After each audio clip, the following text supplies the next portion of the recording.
Right. భారత అంతరిక్ష పరిశోధన చైర్మన్ నారాయణన్ వెల్లడించారు. PSLV-C61 ప్రయోగంలో సాంకేతిక సమస్య ఎదురైందని, PSLV ప్రయోగం పూర్తి కాలేదని తెలిపారు ఆయన. మూడో దశ తర్వాత రాకెట్లో సాంకేతిక సమస్య వచ్చిందని చెప్పారు.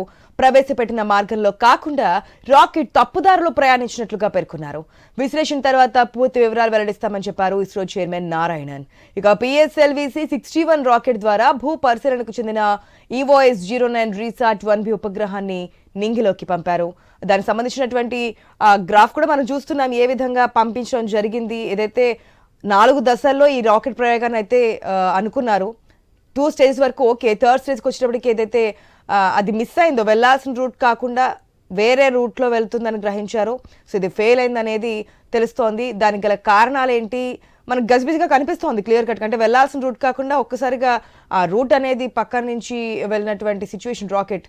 సో ఏంటి కారణాలు ఏంటనేది కూడా మరికొద్ది సేపట్లోనే నారాయణన్ వెల్లడించే అవకాశం ఉంది. ఆ డీటెయిల్స్ కూడా మనం చూద్దాం. ఇస్రో చేసినటువంటి ట్వీట్ కూడా మనం చూస్తున్నాం. ఏదైతే ఈ C61 ప్రయోగం అనేది సక్సెస్ కాలేదు, సాంకేతిక లోపం వల్ల 3rd స్టేజ్లోనే ఆగిపోయినటువంటి పరిస్థితిని ఇస్రో ట్వీట్ చేసినటువంటి ట్వీట్ కూడా మనం చూస్తున్నాం.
రైట్, మనం చూస్తున్నాం ఏదైతే PSLV-C61 ప్రయోగం అనేది అర్ధాంతరంగా ఆగినటువంటి పరిస్థితి. ఎందుకంటే 2 దశల వరకు కంప్లీట్ అయింది. 3rd స్టేజ్కి వచ్చేటప్పటికి అక్కడ ఒక సాంకేతిక సమస్య తలెత్తినట్టుగా తెలుస్తోంది. సో ఇస్రో చైర్మన్ కూడా వెల్లడించారు. ఆ సాంకేతిక సమస్య ఏమై ఉంటుంది ఏంటనేది కూడా మరికొద్ది నిమిషాల్లోనే వెల్లడించే అవకాశం కూడా ఉంది. మనతో పాటు సైంటిస్ట్ సుందర్ గారు ఉన్నారు. గుడ్ మార్నింగ్ సుందర్ గారు. గుడ్ మార్నింగ్ అండి. సుందర్ గారు, ఇప్పటి వరకు సక్సెస్ రేట్ మనం చూస్తున్నాం ఇస్రో చేపట్టినటువంటి అనేక ప్రయోగాలకు సంబంధించి. కానీ ఈ C61 ప్రయోగం 2nd స్టేజ్ వరకు అందరూ కూడా హ్యాపీగానే ఉన్నాము. ఓకే, ఇది కూడా సక్సెస్ అయింది, మనకి ఏది కూడా ఫెయిల్యూర్ అనేది లేకుండా ముందుకెళ్తున్నాం విజయవంతంగా. ప్రపంచ దేశాలు కూడా మన వైపు చూసే విధంగా ఇస్రో ప్రయోగాలు ఉంటున్నాయని. కానీ చిన్న టెక్నికల్ ఇష్యూ కనిపిస్తున్నట్టు తెలుస్తోంది. సో ఏమై ఉండొచ్చు అనుకోవచ్చు? ఇది మళ్ళీ రెక్టిఫై చేసి ముందుకెళ్లే ఛాన్సెస్ ఎప్పుడు మనకు కనిపిస్తాయి? కొన్ని టెక్నికల్ ఇష్యూస్ వల్ల, అంటే వాస్తవానికి ఇస్రో వారే సరిగా దీని మీద నిర్ణయం తీసుకోవాల్సిన అవసరం ఉంటుంది. వారే సరైన సమాధానాన్ని వ్యక్తపరచాల్సిన అవసరం ఉంటుంది. కానీ టెక్నికల్ గా ఒకసారి మనం కనుక ఆలోచించినట్లయితే ఈ 3rd స్టేజ్ అనేది కొంచెం కీలకమైన దశ. ఇది సాధారణంగా 1st స్టేజ్ లాంచింగ్ బాగానే జరిగింది, 2nd స్టేజ్ వరకు కూడా బాగానే జరిగింది. And at the moment 3rd stage వరకు వెళ్ళేసరికి ఆటోమేటిక్గా వెహికల్లో ఏదో అంటే వెళ్ళే వెహికల్లో టెక్నికల్ ఇష్యూనా, లేకపోతే సిగ్నల్ అంటే రాడార్కి కనెక్ట్ అయిపోయి రాడార్ నుంచి మళ్ళీ మనకి టెక్నికల్ టీమ్కి సిగ్నలింగ్ వస్తుంది. ఈ సిగ్నలింగ్ ఇష్యూనా అనేది మనకి పూర్తిగా తెలియట్లేదు. అంటే ఈ టెక్నికల్ ఇష్యూని మనం ఎన్నో రకాలుగా ఆలోచించవచ్చు. అంటే దీన్ని ఆలోచించటం, అలాంటి నిర్ణయాల్ని మనం ఇప్పుడే మనం రివీల్ చేయటం అనేది అంత కరెక్ట్ కాదు.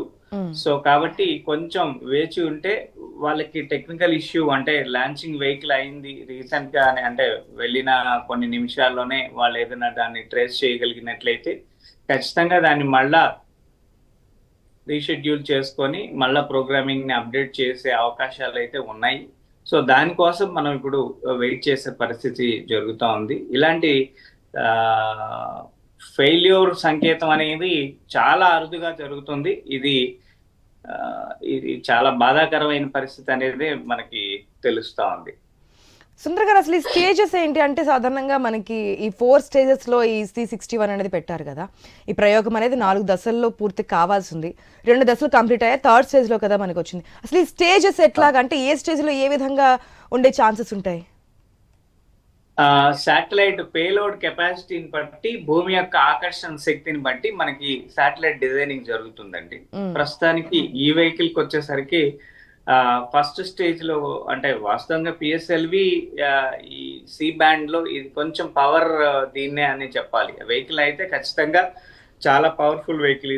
ఇది ఎలాంటి వాతావరణ పరిధులైనా అవరోధాలనైనా సరే అధిగమించగలిగే శక్తివంతమైన వెహికల్ ఇది ఇప్పటికీ మనకి సక్సెస్ రేట్ కూడా 98% అప్ టు 99.5% వరకు కూడా సక్సెస్ రేట్ ఉంది.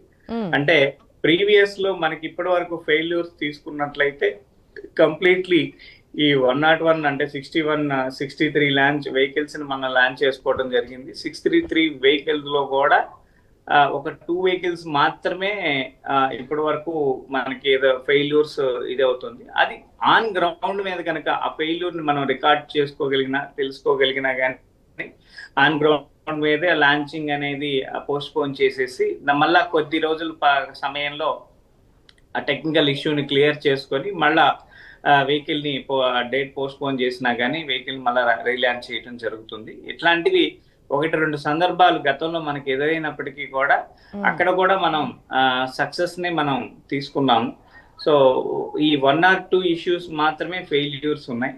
ఈ ఫెయిల్యూర్స్ లో ఇప్పుడు ఈ వెహికల్ గురించి ప్రత్యేకమైన ప్రాబ్లం ఏంటి అంటే ఆల్రెడీ వెళ్ళి శాటిలైట్ వెహికల్ లాంచ్ అయిపోయింది. ఫస్ట్ స్టేజ్ సక్సెస్ఫుల్ రన్ అయ్యింది, సెకండ్ స్టేజ్ సక్సెస్ఫుల్ వాల్యూస్ జరిగినాయి. 3rd స్టేజ్ లో మనకి ప్రాపర్ గా సిగ్నలింగ్ వ్యవస్థ అనేది కొంచెం అంటే సిగ్నలింగ్ వ్యవస్థ అవి కూడా వస్తున్నాయి. అంటే మధ్యలో ఒక్కొక్కసారి సిగ్నల్ కూడా కట్ అయింది, మళ్ళీ అది సిగ్నల్ రావడం జరిగింది. ఇవన్నీ కూడా మనకి వస్తున్నాయి. ఏదైనా కావచ్చు, చైర్మన్ ద్వారా వస్తే కనుక ఒక క్లారిటీ వచ్చే ఛాన్సెస్ అయితే కనిపిస్తున్నాయి. మనం గతంలో కూడా ఎనాలిసిస్ డేటా వాళ్ళ దగ్గరే ఉంటుంది. వారు చెప్తే అది అథెంటిక్ గా ఉంటుంది. అంటే దాని మీద మనం ఊహాగానాలు అయితే చేయగలుగుతాము. ఏం జరుగుతుంది అనే దాని మీద మనం టెక్నికల్ అనాలిసిస్ చేస్తాం కానీ but it is not authentic. So దీన్ని అంటే ఫెయిల్యూర్ కింద మనం ఇంకా భావించే పరిధి అయితే రాలేదు. ఇది ప్రస్తుతానికి ఆ టెక్నికల్ థింగ్ ఏదైతే ఉన్నదో దాన్ని ఐడెంటిఫై చేసే పనిలో ఉన్నారు టీం అంతా కూడా. సో ఇప్పుడు మళ్ళీ 3rd స్టేజ్ నుంచి స్టార్ట్ చేసే అవకాశం ఉందనుకోవచ్చు సుందర్ గారు. అంటే 2nd స్టేజ్ లో అయిపోయా, ఇప్పుడు ఏదైనా సాంకేతిక ఇష్యూ, టెక్నికల్ ఇష్యూ మనకు కనిపిస్తోంది అని చెప్తున్నారు కాబట్టి దీనివల్ల రెక్టిఫై చేసి అక్కడి నుంచి కంటిన్యూ చేసే ఛాన్సెస్ ఉంటాయా? దీనికి అవాంతరమైన సన్నివేశాలే ఎదుర్కొంటాయని అనిపిస్తుంది నాకైతే. ఎందుకంటే అక్కడి నుంచి మనకి 3rd స్టేజ్ ప్రొపల్షన్ స్టార్ట్ అవ్వనట్లయితే మాత్రం మళ్ళీ అది ర్యాకెట్ దాని యొక్క కక్షలోకి వెళ్లే పరిధి అనేది ఎంతవరకు అది గ్యాప్ అవుతుంది, అక్కడ వెయింగ్ కెపాసిటీ ఎలా ఉంటుంది, గ్రావిటీ జోన్ ఎలా ఉంటుంది, ambient లో ఇంకేమన్నా డిఫరెన్షియేషన్స్ ఉన్నాయా, అసలు ఒక టెక్నికల్ ఇష్యూ రైజ్ అయ్యిందంటేనే అక్కడ ఏదో ఒక చిన్న సందర్భం ఉంటేనే అది టెక్నికల్ ఇష్యూ కింద మారినట్టు మనకు తెలుస్తుంది.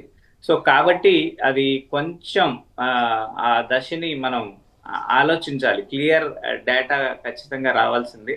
ఆ డేటాను బట్టి మాత్రమే సరైన అనాలిసిస్ చేయాల్సిన అవసరం ఉంది. ఒకవేళ ఇలాంటి టెక్నికల్ ఇష్యూస్ ని మనం గతంలో ఏమైనా ఫేస్ చేస్తున్నామా అనే దాన్ని కూడా ఒక్కసారి కనుక మనం ఆలోచిస్తే లాస్ట్ వెహికల్ ఒకటి మిషన్ ఫెయిల్యూర్ అనేది మనకి జరిగింది. దాని డేటాను కూడా కొంత మనం మాట్లాడుకోవచ్చు. కానీ అథెంటిసిటీ అనేది ఇస్రో వారికి మాత్రమే ఉంటుంది ఈ విషయంలో. మిషన్ కంప్లీషన్ అనేది మనకి 4th స్టేజ్ అయిపోయి శాటిలైట్ పక్కాగా ఏదైతే కక్షలోకి మనం ప్రవేశపెట్టాలో అది జరిగితే మాత్రమే మిషన్ కంప్లీషన్ అనే దాన్ని మనం అనుకుంటాం, ఎగ్జాంపుల్ గా కింద చేస్తాము. సో 2023లో ఒకటి స్మాల్ శాటిలైట్ అనేది ఒక లాంచ్ వెహికల్ థర్డ్ స్టేజ్ లో డేటా సమస్య వల్ల శాటిలైట్ రాంగ్ వేలోకి వెళ్ళింది 23లో. మనకి ఒక ఎక్స్పీరియన్స్ ప్రీవియస్ దగ్గరగా మనం కనుక ఏదైనా ఒకసారి కనుక గమనించినట్లయితే, సో దాన్ని 100% ట్రేస్ చేయలేకపోయారు. అంటే ఎక్కడికి వెళ్ళింది ఏమైంది అనేది డేటా అయితే ఉంది కానీ బట్ దాన్ని ట్రేస్ చేయటం అయితే జరగలేదు. సో ఇలాంటి పరిధి ఇప్పుడు థర్డ్ స్టేజ్ లోనే ఉంది, సేమ్ థర్డ్ స్టేజ్ లోనే ఉంది. శాటిలైట్ వెళ్తూ అంటే లాంచ్ వెహికల్ అయితే వెళ్తా ఉంది.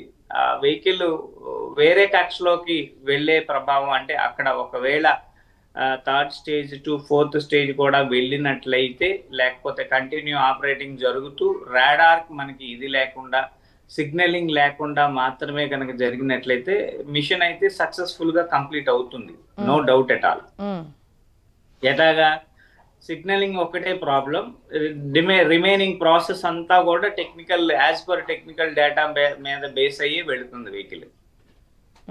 ఇఫ్ ఇన్ కేస్ ఏదైనా అక్కడ ఉండే సెన్సార్స్, అక్కడ ఉండే ambient కండిషను, అక్కడ ఉండే పరిధులు ఏదైనా కొద్దిపాటి మార్పులు కనుక జరిగినట్లయితే, మార్పులు కనుక ఉన్నట్లయితే కక్షలోకి అంటే రాడార్ సిగ్నల్ కి అతీతంగా మనకి వెళ్ళినప్పుడు మాత్రమే మనకి సిగ్నల్ ని మనం అందుకోలేని పరిస్థితి ఉంటుంది. సిగ్నల్ సెన్సింగ్ సెన్సార్స్ సంథింగ్ ఏదైనా కొలాప్స్ అయినా కానీ ఇదే పరిస్థితి జరుగుతూ ఉంటుంది. ambient దీనికి కీలకమైన పరిధి ఇది. ప్రస్తుతానికి కొంచెం మనకి సమ్మర్, టెంపరేచర్స్ కూడా హెవీగా ఉన్నాయి.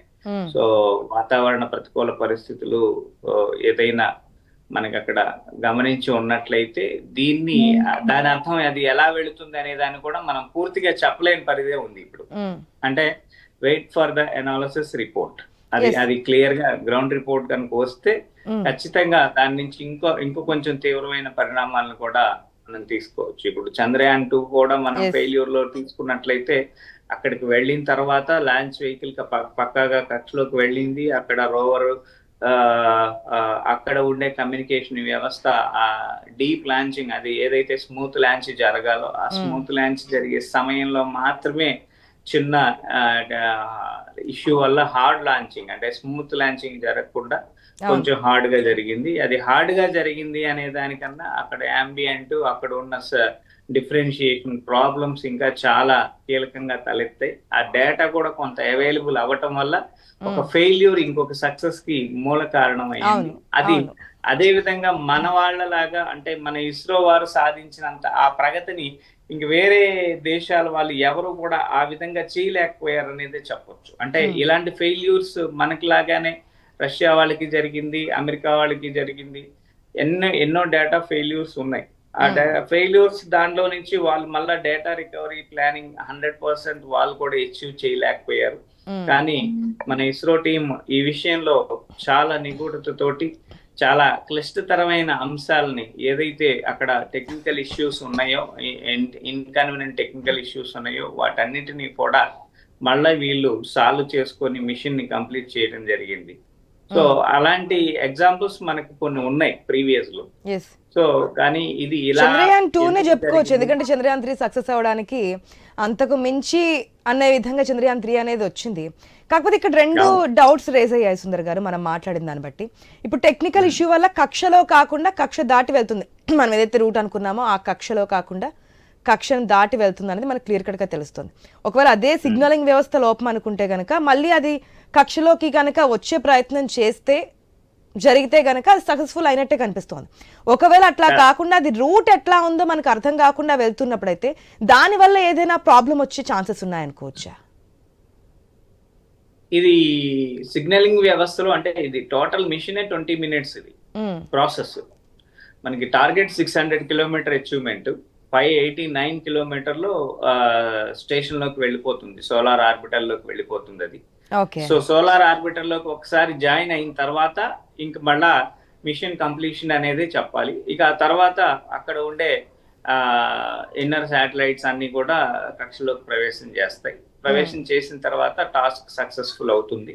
సో అవి కొన్ని నిమిషాల్లోనే ఆ శాటిలైట్స్ అన్ని కూడా అక్కడ ఉండే సోలార్ దీని ఎనర్జీని బేస్ చేసుకొని ఆపరేషన్స్ అవి స్టార్ట్ చేస్తాయి. అవి స్టార్ట్ చేసిన తర్వాత మనకి డైరెక్ట్గా రాడార్ ద్వారా మనకి డైరెక్ట్గా సిగ్నలింగ్ అందుతుంది. ఈ సిగ్నలింగ్ తర్వాత ఆ మిషన్ సక్సెస్ఫుల్ అవుతుంది. అవి చేసే పనులు అవి చేస్తూ ఉంటాయి. వాటికి ఏదైతే ప్రోగ్రామింగ్ చేస్తున్నారో ఆ ప్రీ ప్రోగ్రామైజ్డ్ ప్రాసెస్ అంతా కూడా అక్కడి నుంచి జరుగుతుంది మనకి అది.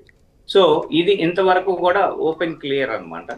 కానీ ఇప్పుడు ఈ పరిస్థితిని అది ఒకవేళ వేరే వేలో కనుక వెళ్ళినట్లయితే ఈ ఉపగ్రహం అంటే థర్డ్ స్టేట్ లో ఉంది, ఇప్పుడు అవును. ఫోర్త్ స్టేట్ కూడా వెళ్ళలేదు. ఉమ్, సో వేరే వేలో వెళ్ళినా లేకపోతే సిగ్నలింగ్ కట్ అయ్యి అంటే రెండు దీనిలో ఉన్న ప్రాబ్లమాటిక్స్ థింగ్స్, మనకి సిగ్నలింగ్ రావట్లేదేమో కానీ ఉమ్, అక్కడ ప్రీ ప్రోగ్రామైజ్డ్ ప్రాసెస్ ప్రకారం అది రియల్ స్టేట్ లోకి వెళితే అది మనకి అద్భుతం కిందే చెప్పాలి. ఉమ్, సో అది యాజ్ పర్ లా జరగాలి కూడా, అలాగే జరగాలి.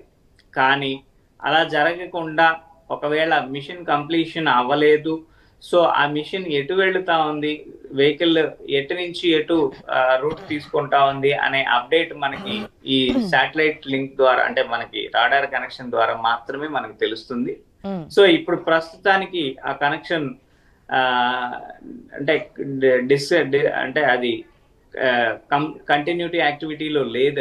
అది ఇప్పుడు ప్రస్తుతానికి ఆ కనెక్షన్ తాలూకు టెక్నికాలిటీని ఇంకా టెక్నికల్ టీం ఇంకా పర్సూ చేస్తా ఉన్నారు ఆ విషయాన్ని తెలుసుకునే పరిస్థితి తెలుసుకుని. yes. దీన్ని మనం కొంచెం సమయం వేచి ఉన్నట్లయితే సరైన నిర్ణయాలు వారే చెప్తారని ఆశిస్తున్నాం. ఎస్, థ్యాంక్ యూ సుందర్ గారు, థ్యాంక్ యూ సో మచ్ అనేక డౌట్స్ని క్లారిఫై చేసినందుకు.